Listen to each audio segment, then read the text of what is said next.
saudara semua, bapak-bapak, ibu-ibu, dengan saya Bram Sianto di sini. Setelah di nomor 21, setelah observasi nomor 1 sampai 20, maka di 21 ini saya mau bawa Anda kepada exegetical talk dulu. Jadi nomor 21 ini saya beri tema exegetical talk on highlighting observation 1 to 20.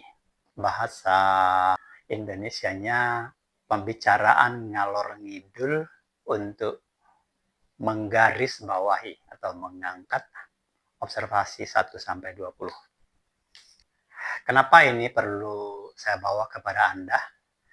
Ya, ini demi menolong Anda memahami roh atau pikiran Allah. Jadi roh atau pikiran Allah bagi manusia melalui kitab para nabi dan para rasul Yesus Kristus.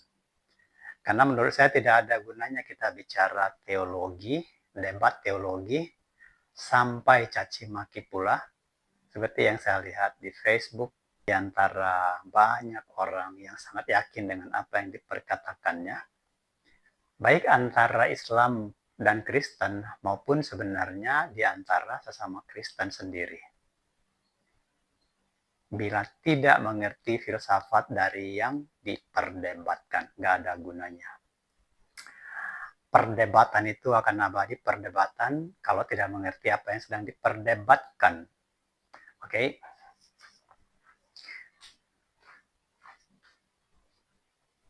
Ya, ini saya beri namanya Exegetical Talk on Observation 1 to 20.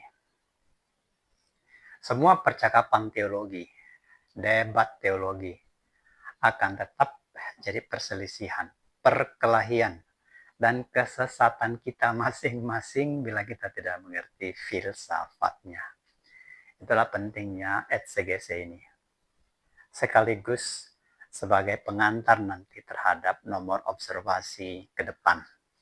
Sekarang saya perlihatkan dulu satu polemik teologis yang biasa kita dengar di sekitar kita. 1 tambah 1 tambah 1 sama dengan 3. Ini pertanyaan yang biasa datang dari semua pihak yang ingin mengetahui Tritunggal.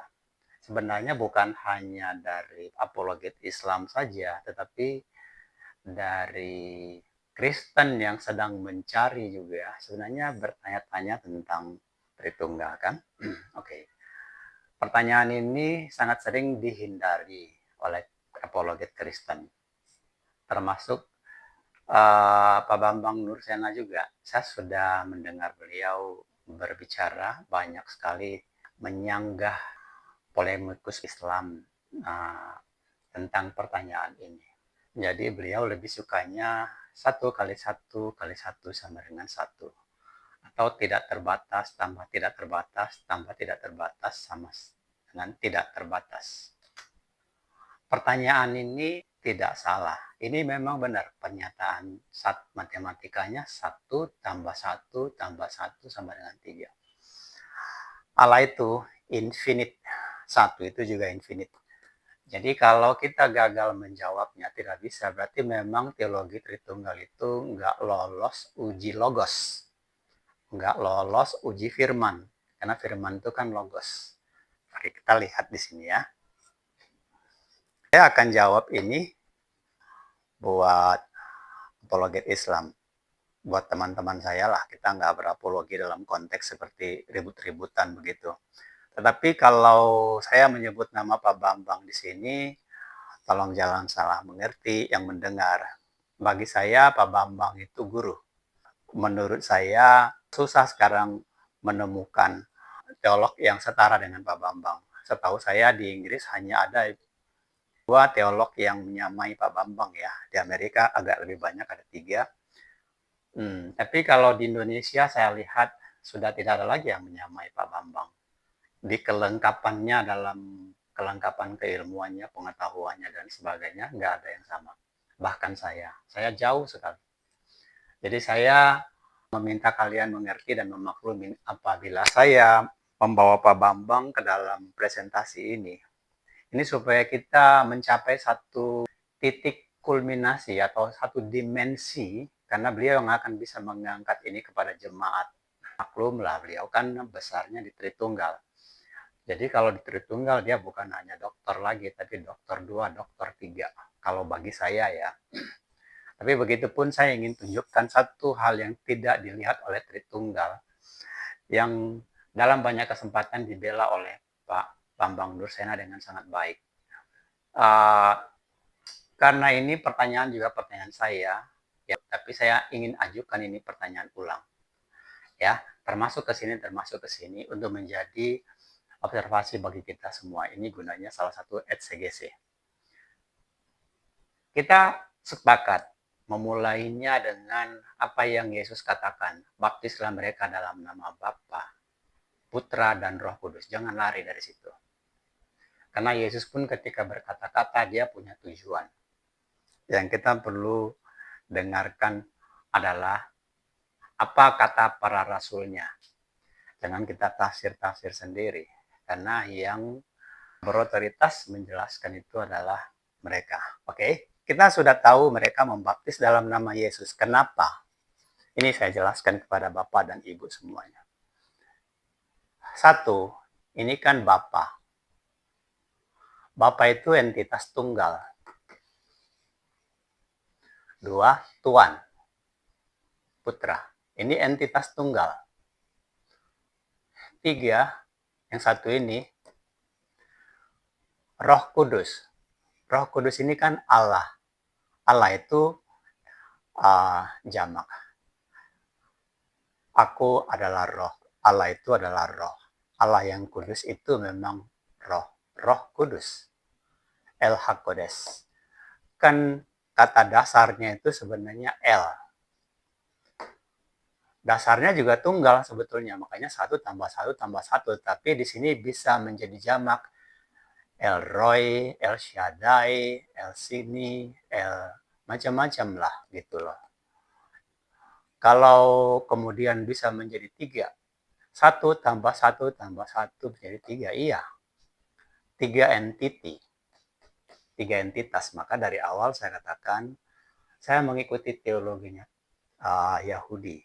Sebenarnya sih mengikuti teologinya Israel. Di sana ada Adonai, ada Elohim, dan ada Hasem ini. Segala nama. Hasem itu kan di sini dia. Anda mau menyebut dia El apa, ini. Dia segala nama, pribadi itu segala nama.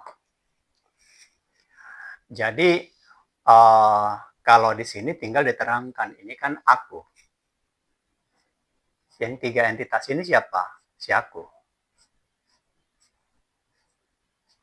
Ini yang menjadi pribadinya.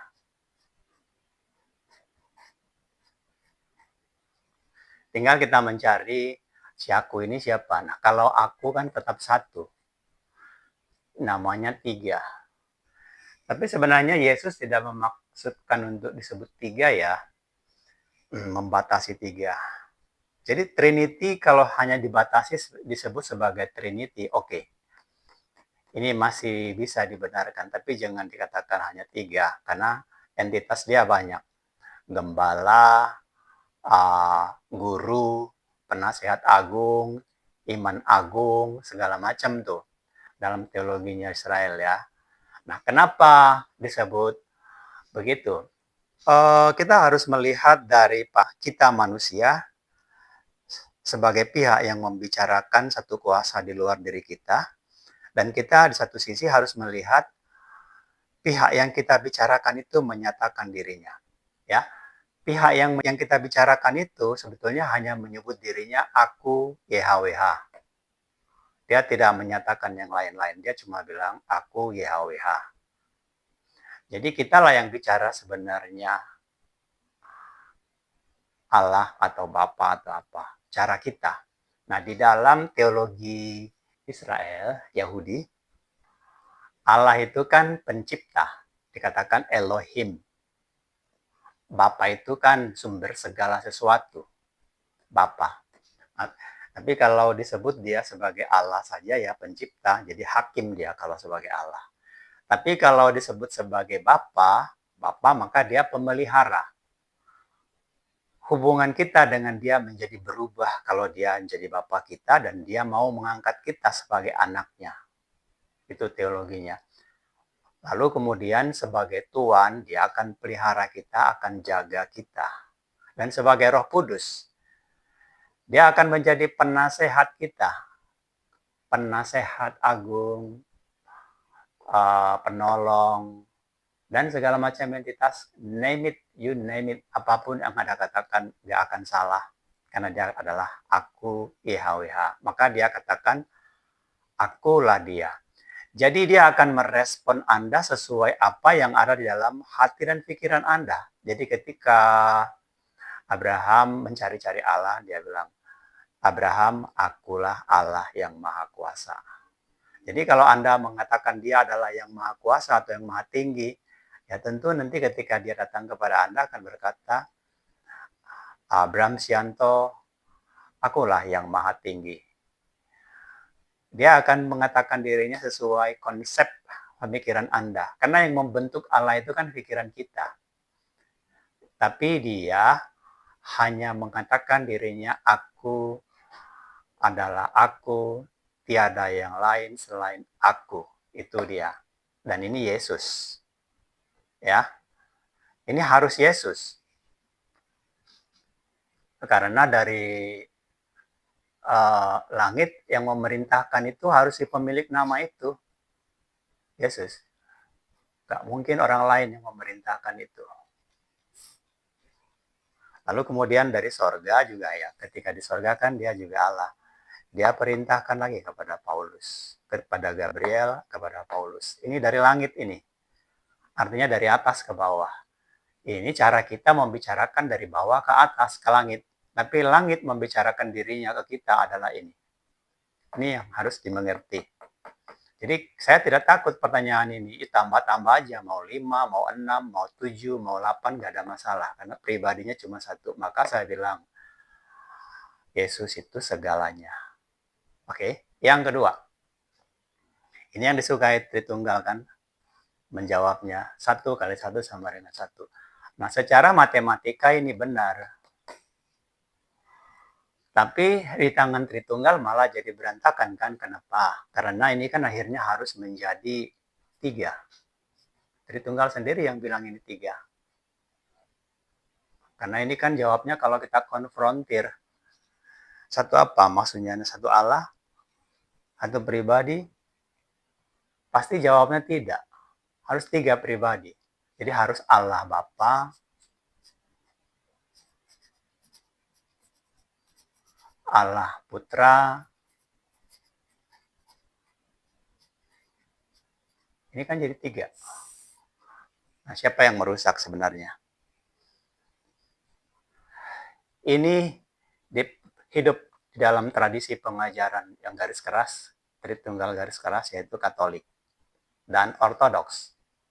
Nah, ini sekarang sudah ada di karismatis. Walaupun orang-orang karismatis semacam GBI, Pentakosta, dan sebagainya tidak begitu fasih di soal-soal gini. Tapi iman mereka udah benar dulu.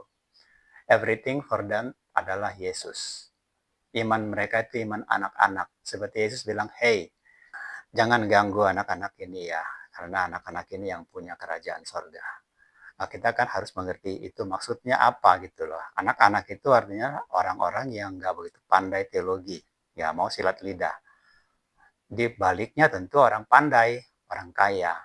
Yang akan menjelaskan segala sesuatu berpanjang-panjang. Tapi akhirnya jadi keliru. Nah, seperti iman anak-anak. Datanglah kepada anak. Tanya dia. Pasti dia bilang Yesus. Everything for them is Yesus. Yecu, Ecu. Kalau dia berdoa gitu, dia nggak mengerti soalnya konsep-konsep teologi. Konsep-konsep teologi ini kan dalam pencarian, tapi hati yang tulus itu sebenarnya sudah ditaruh di sana. Nah, hati yang seperti anak-anak inilah yang saya miliki dan dimiliki oleh kebanyakan orang. Memang mereka akan gugup menjelaskan ini, tapi dia pegang. Bagi saya adalah Yesus segalanya. Sekali Yesus, tetap Yesus. Ini yang benar. Walaupun kita nggak mengerti, nggak usah pusingkan. Karena apa? Kenapa kita benar?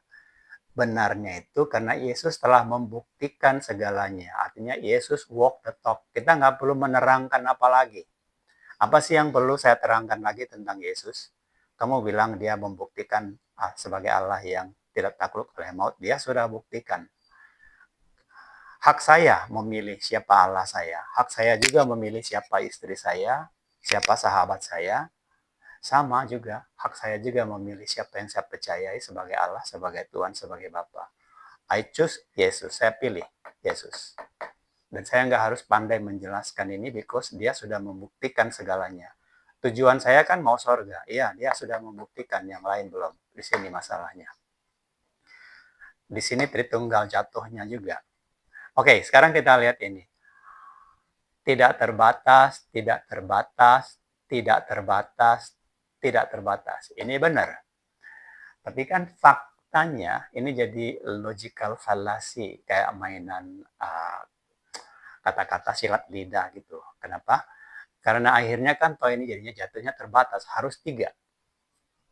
Di tangan Tritunggal ini harus 3. Nggak boleh 4, nggak boleh 5. Harus 3. Itu kan namanya terbatas. Jadi Pak Bambang bilang, tidak terbatas, tambah tidak terbatas sama dengan tidak terbatas.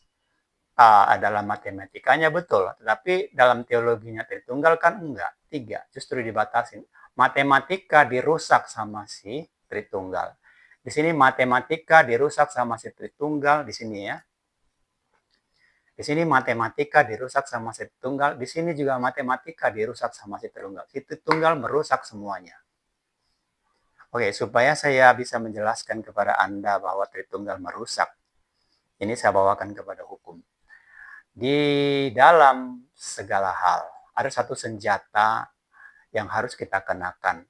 Yang orang Israel semua tahu itu. Dan Paulus bilang, kalau kamu berhadapan dengan siapapun, gunakan segenap senjata Allah. Senjata yang paling utama di antara semua senjata adalah ini. Yang dipegang oleh orang Israel seperti pegang senjata. Aku YHWH, Allahmu. Jangan ada lain bagimu selain aku. Ini dipegang oleh mereka. Ya, sampai sekarang Yahudi pegang, nggak berani mereka mengartikan ini Yesus karena mereka belum yakin. Tapi Paulus sudah. Jadi kalau Yahudi yang asli, kalau dia mau berubah, dia nggak akan mungkin abu-abu. Ada Yesus, ada Bapa seperti model-model saksi Yahova itu.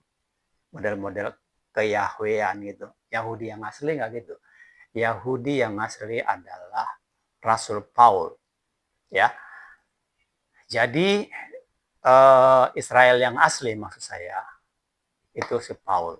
Sama, saya mengikuti iman Rasul kita itu Paul. Ya saya mengerti Tritunggal karena saya hidup di situ kan. Tapi sekarang saya move. Iman saya sudah dimurnikan kepada satu pribadi saja. Iman saya bukan kepada Allah.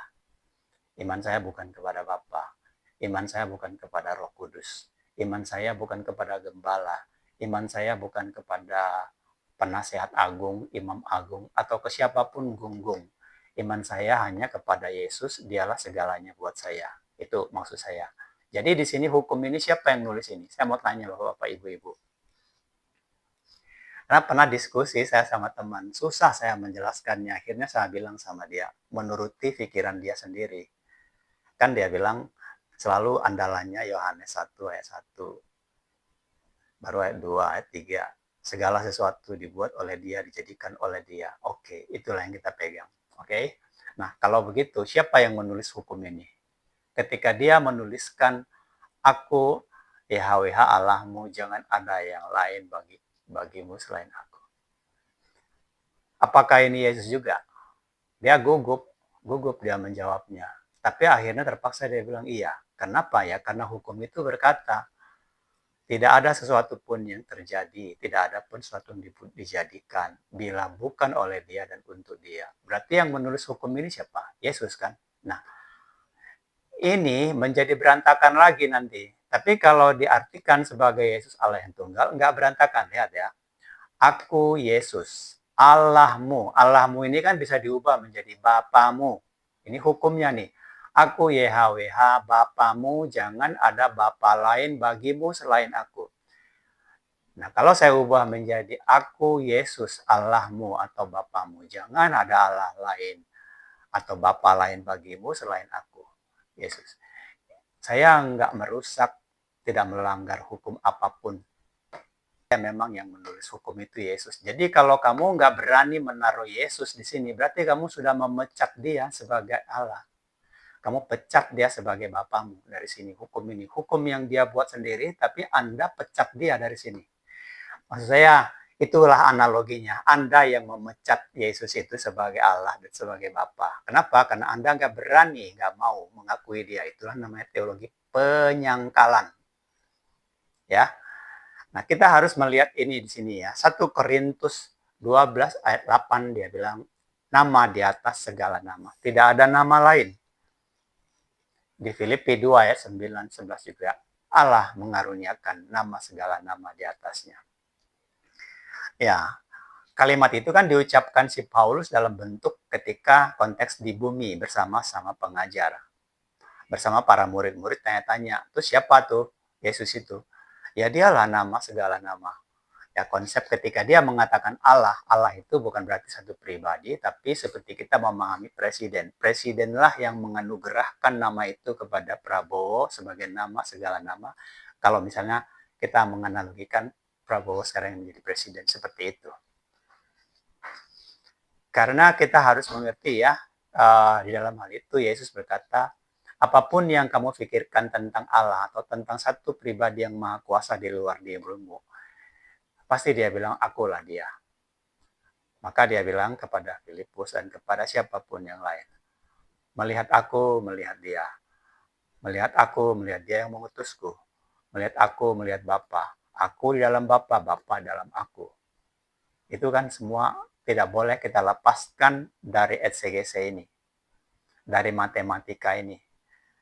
Dan kita nggak boleh menghindari bicara logika dan matematika yang paling rumit pun untuk membuktikan dan menguji Yesus itu Allah atau bukan. Bawalah kepada saya kasus matematika apapun yang Anda mau bawakan. Nggak akan mungkin, because one itu infinite. Nggak ada bisa cerita lain lagi. Tapi menjadi salah ketika Anda katakan dia 3. Oke, ini ada satu hal yang saya mau sampaikan kepada Anda.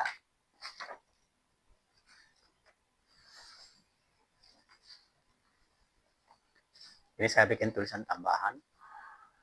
1 Korintus 12 ayat 8 berkata, tidak ada yang bisa ngaku bila bukan oleh roh Allah. Ya, kalau bukan oleh roh Allah, gak akan ada yang bisa ngaku. Ya, kalau Yesus nggak tarik Anda, nggak bisa.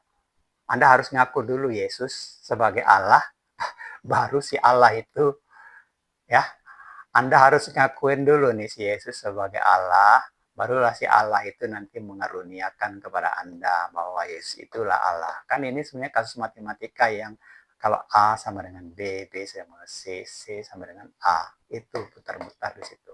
Kepastiannya tingkat matematis itu. Jadi jangan diubah tuh hukum, tapi hukum itu telah diubah DAT. Sebenarnya ketika kamu mengatakan ini, aku, terpaksa harus kamu jawab ini. Aku adalah Allah, Allah Bapa, Allahmu. Aku adalah Allah Putra, Allahmu. Aku adalah Allah Roh Kudus, Allahmu. Jangan ada Allah lain bagimu selain Allah. Bapa, Allah Putra, Allah Roh Kudus. Nah, di mana pribadinya? Nggak ada kan? Padahal di sini harus kita jelaskan ini. YHWH ini nanti kita akan bicara sandi ya. Ini kan nafas, hidup kan di sini semuanya. Ini pribadi dari semua. Jadi kalau ini tidak ada, pasti salah. Buat Anda yang belum setuju hari ini, akan ada nomor nanti menjelaskan nama YHWH. Saya bisa menjelaskan sandi-sandinya. Ya, Anda akan melihat itu di nomor berikutnya. Tapi tanggung jawab teologi skripturanya sudah jelas. Nama ini diperintahkan dari langit melalui Gabriel dan melalui Yesus sendiri dari langit. Ketika Yesus di langit kan pasti dia Allah dong. Oke? Ini diperintahkan dari sana. Di sini volasinya si Tritunggal itu. Yang kedua, 1 kali 1 kali 1. Betul, tapi si Tritunggal justru bikin jadi 3. Ini buat si Tritunggal ini 1 kali 1 kali 1 jadi 3. Kenapa? Karena ini harus jadi Bapa. Harus jadi Tuhan. Harus jadi Roh Kudus. Harus 3 Allah. Jadi jawaban-jawaban Tritunggal terhadap pertanyaan Islam sebenarnya jawaban silat lidah. Kita boleh bilang itu jawaban silat lidah yang asal kena gitu loh. Ya kalau apologet Islamnya nggak pandai ya diam-diam aja dia. Tapi kalau apologet Islamnya kelasnya seperti saya, tunggang langgang nggak? Coba. Kamu bilang 1 kali 1, coba pertanggungjawabkan. 1 apa? Ternyata kan harus 3, Bapak. Nah kamu bilang di sini harus 1. Kan kacau balau. Ini juga begitu. Tidak berbatas, tidak terbatas, tidak terbatas, betul. Tapi di dalam teologi Tritunggal kan nggak gitu jawabannya. Jawabnya harus 3 juga. Yaitu apa? Harus Bapa. Harus tambah Tuhan. Harus tambah Roh Kudus. Ini kan jawabannya harus 3. Di sini masalahnya di saudara-saudara. Tritunggal itu nggak akan lolos dalam uji logika. Nggak akan lolos dalam uji firman. Uji firman itu maksudnya uji logos. Allah itu kan logos tuh. Nggak akan lolos. Kita teringat satu hal. Yesus katakan, siapa saja yang mengajarkan segala sesuatu ini dengan cara demikian. Karena yang masalahnya kan orang-orang kecil yang di bawah-bawah kita yang mendengar kita. Itu mereka bisa tersesat kemana-mana gara-gara dengar omongan kita atau pengajaran kita. Jadi kalau disampaikan dengan cara ini, telinga-telinga orang-orang kecil yang nggak ngerti, mereka pasti berpikir Allah itu 3. Dan memang secara konkret juga kebetulan di dalam teologi Kristen yang masih dipelihara sekarang di Katolik. Ada Katolik juga ada sektenya walaupun tidak diakui, ada sektenya tuh garis kerasnya tuh. Jadi memang di situ ada 3 Allah. 3 yang bekerja sama. Sekte garis keras Tritunggal ini masih terlihat di dalam Protestan, adanya di GRI. Saya sudah berdiskusi dengan sejumlah orang GRI. Berjuang mereka mempertahankan bahwa Allah itu memang 3 pribadi. Tritunggal Maha Kudus. Jadi kalau saya lihat sih, di GBI sama di Pentakosta, walaupun mereka belepotan di soal Bapa, Putra, dan Roh Kudus ini, mereka di sini sudah nggak keliru lagi. Mereka itu imannya kayak anak-anak. Pokoknya segalanya Yesus gitu loh. Dia nggak bisa jelaskan di sini, dia nggak bisa jelaskan sini. Dia tutup mata. Yang penting Yesus. Itu namanya iman anak-anak. Jadi kalau kita nggak ngerti teologi, nggak apa-apa, tapi jangan jadi sok pintar ngajar kemana-mana gitu, tapi akhirnya nanti Allahnya jadi 3, jadi 2 gitu loh. Soalnya gini ya, saudara-saudara, ada satu hukum yang harus kita hargai. Ini. Hukumnya berkata, jangan dilanggar nih ya, aku YHWH, aku nih harus menjadi Allahmu, aku. Tapi hukum ini kan sudah diubah. Kredo Tritunggal itu jelas mengubah. Karena kita tidak bisa menempatkan Yesus. Akulah Yesus Allahmu, jangan ada Allah lain bagimu selain Yesus. Tidak mungkin Tritunggal Katolik mau mengakui itu. Tidak mungkin juga Tritunggal GRII mau mengakui itu. Dan saya rasa juga sebenarnya Ortodoks juga tidak akan mau. Tapi itulah hukumnya, nggak boleh diubah. Nah sekarang pertanyaannya, logikanya, siapa yang menulis hukum itu? Kalau Anda bilang bukan Yesus, ya salah. Udah pasti Yesus yang menulisnya. Kenapa? Karena segala sesuatu terjadi, menjadi ada, dijadikan oleh Yesus. Berarti yang menulis hukum itu ada. Nah, kalau Anda nggak berani menaruh Yesus di situ, akulah Yesus, Allahmu, jangan Anda Allah lain bagimu selain aku Yesus, Anda sudah merubah hukum itu sebenarnya. Disitulah kesalahannya Tritunggal.